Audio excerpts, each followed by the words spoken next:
بڑا ہوا ہے نشے میں، یا پڑھا رہا ہے، کہیں سے خبریں آ رہی ہیں کہ نشے میں پڑھا رہا تھا، اس کو پتہ ہی نہیں، ظہر کی پڑھائی کے، فجر کی پڑھائی کے، مغرب کی پڑھائی کے، عصر کی پڑھائی، کیا پڑھائی کچھ نہیں معلوم۔ تو اب دوسری آیت آئی سورہ نساء کی 43ویں آیت، یا ایھا الذین آمنوا لا تقربوا الصلاۃ وانتم سکارى حتی تعلموا ما تقولون، اے مومنو خبردار نماز کے قریب مت جانا، بس اتنی رکھیے، آپ جائیے گا ہی نہیں قریب۔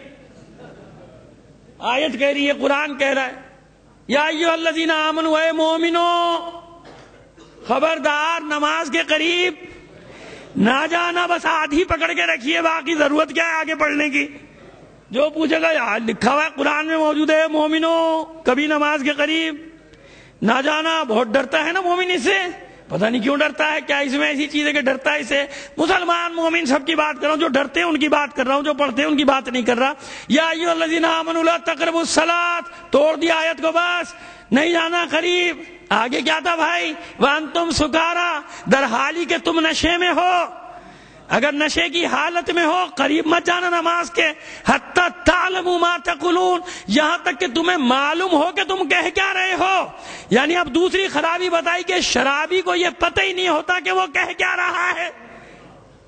ہوا کہ نہیں ہوا؟ نشے کی حالت میں 2 کی 4 پڑھائیں کہ نہیں پڑھائیں؟ اور 4 پڑھانے کے بعد نشے میں پوچھا کہ نہیں پوچھا اور پڑھاؤں؟ کیا میں تو اور پڑھا دوں؟ مذاق اڑا رہے ہیں نا نماز کا۔ یہاں بتا دیا گیا خبردار نشے کی حالت میں کوئی مسجد میں نہ آئے، منع کر دیا، لیکن حرمت تو پھر بھی نہیں آئی نا، حرمت نہیں آئی۔ اب آئیے سورہ مائدہ کی 90ویں آیت، اب یا ایھا الذین آمنوا انما الخمر والمیسر والانصاب والازلام رجس من عمل الشیطان فاجتنبوہ لعلکم تفلحون، اے ایمان والو، تیسری بار حکم آ رہا ہے، اے ایمان لانے والو، 4 چیزوں کا ذکر ہوا، شراب، جوا، بت پرستی اور ازلام، یعنی پانسے والا جوا۔ جوئے کی 2 قسمیں تھیں، بلکہ کئی قسمیں تھیں۔ ازلام جو پانسے سے کھیلا جاتا تھا، جو آج بھی کیسینو میں پانسے سے کھیلا جاتا ہے نا، چلا دیتے ہیں مشین، لٹو گھما دیتے ہیں، اس میں پانسا ڈال دیتے ہیں، جس کو پتہ نہیں چھکا کہتے ہیں کیا کہتے ہیں، یہ تو وہی پانسے والا ہے۔ کہ میں یہ پانسا ازلام، یہ پانسے کا جوا۔ شراب، جوا، شراب، جوا، بت پرستی اور ازلام یعنی پانسے کا جوا۔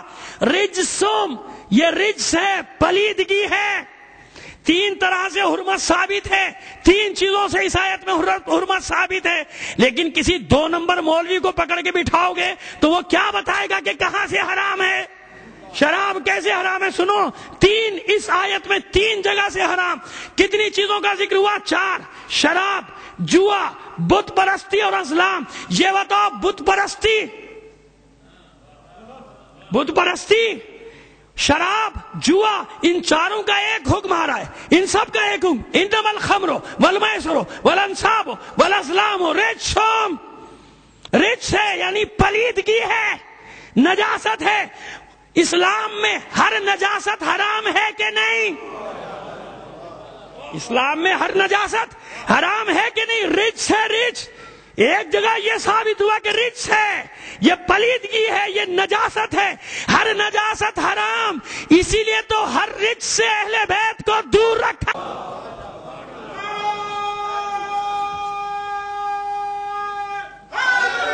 ایک دوسری چیز، بت پرستی کے ساتھ شراب کا حکم ہے۔ بت پرستی حرام ہے کہ حلال ہے؟ جائز ہے کہ ناجائز ہے؟ بت پرستی کرنے کے بعد اسلام میں رہتا ہے انسان؟ بت پرستی کرنے کے بعد مسلمان رہتا ہے؟ تو 4 کا حکم ایک بتایا کہ نہیں بتایا آیت نے؟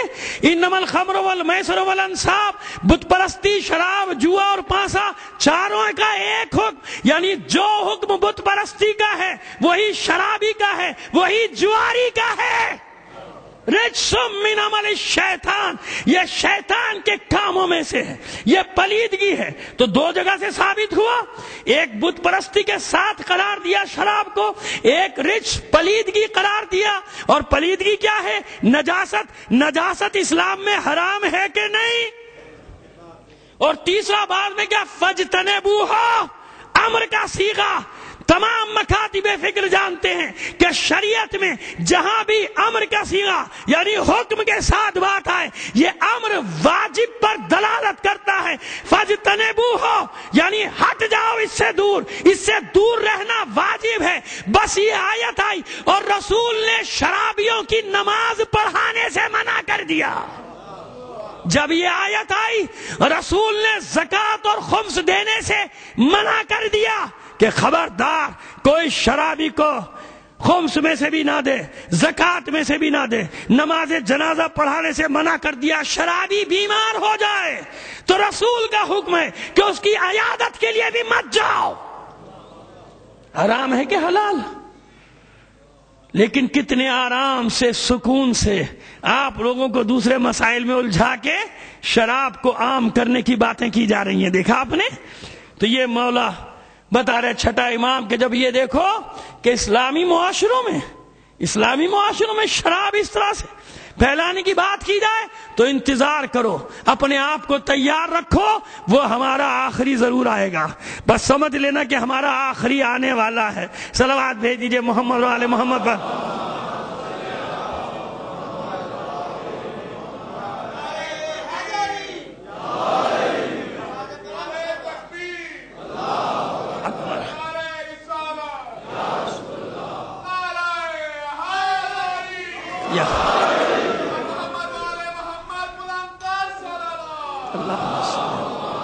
بہت مشکل ہو رہا ہے نا، بہت مشکل ہو رہا ہے آپ کے لیے مضمون سننا، لیکن میں کیا کروں؟ میں چاہتا ہوں کہ زیادہ سے زیادہ میٹر آپ تک پہنچ جائے، لہذا ادھر ادھر اطراف میں نہیں جا رہا. کیوں؟ ہم سب کی ایک ہی خواہش ہے آج کے دور میں، ہم سب کی ایک ہی آرزو. ہم سب کیا چاہتے ہیں کہ دنیا امن و سکون کا گہوارہ بن جائے. میرے لیے نہیں، سب کے لیے، سب انسانوں کے لیے. سب کی فکر کرو، اپنی نہیں، اپنے بچوں کی نہیں. جیسے اپنے بچوں کی فکر کرتے ہو ایسے دوسروں کے بچوں کی فکر کرنا سیکھو. یہ انسانیت ہے، یہ سب سے بڑا مذہب ہے. اگر انسانیت نہیں ہے تو کجا اسلام کجا ایمان کچھ بھی نہیں ہے. انسانیت کا تقاضا ہے کہ غریب پرور بن جاؤ، دوسروں کے درد کو اپنے دل میں محسوس کرو. ہم سب کی یہ آرزو ہے کہ نہیں ہے؟ ہم سب کی یہ آرزو ہے کہ تاریکی چھٹ جائے، یہ اندھیرا دور ہو جائے اور وہ صبح کا سورج طلوع ہو جائے. یہ بادل ہٹ جائیں، وہ 14ویں کا چاند نکل آئے جس کے دیکھنے کو یہ آنکھیں ترس رہی ہیں، جس کے لیے ہر سال آپ جشن مناتے ہیں نا. اور بس ایک اور آج پڑھ دوں آپ کے سامنے کہ جب یہ دیکھو کہ غیر خدا کی اطاعت میں مال خرچ کیا جا رہا ہے. غیر خدا کی اطاعت کیا ہے؟ یعنی وہ کام جن میں خدا راضی نہ ہو. مال خرچ کر رہے، دولت فراوان خرچ کر رہے، اس کے لیے چاہیے فنکشن کے لیے یہ لو، ناچ گانے کے لیے چاہیے یہ لو، فلاں ظالم لیڈر جلسہ کرنے آ رہا ہے یہ لو، کیوں؟ اس سے بعد میں ہمیں بھی کچھ لینا ہے. لہذا غیر خدا کی اطاعت کیا ہے؟ یہ جتنے معصیت کے کام ہیں جب ان میں خرچ ہونے لگے تو اب انصاف سے بتائیے. آپ کی جماہیوں نے مجھے مجبور کیا کہ میں مجلس کو ختم کروں. اب آپ انصاف سے بتائیے کہ انتظار ہے کہ نہیں؟ یہ بادل چھٹے کہ نہ چھٹے؟ یہ تاریک رات ختم ہو کہ نہ ہو؟ ہر ایک کی خواہش ہے کہ نہیں؟ ہر ایک کی خواہش. کیوں؟ ہر آدمی چاہتا ہے کہ یہ اندھیری رات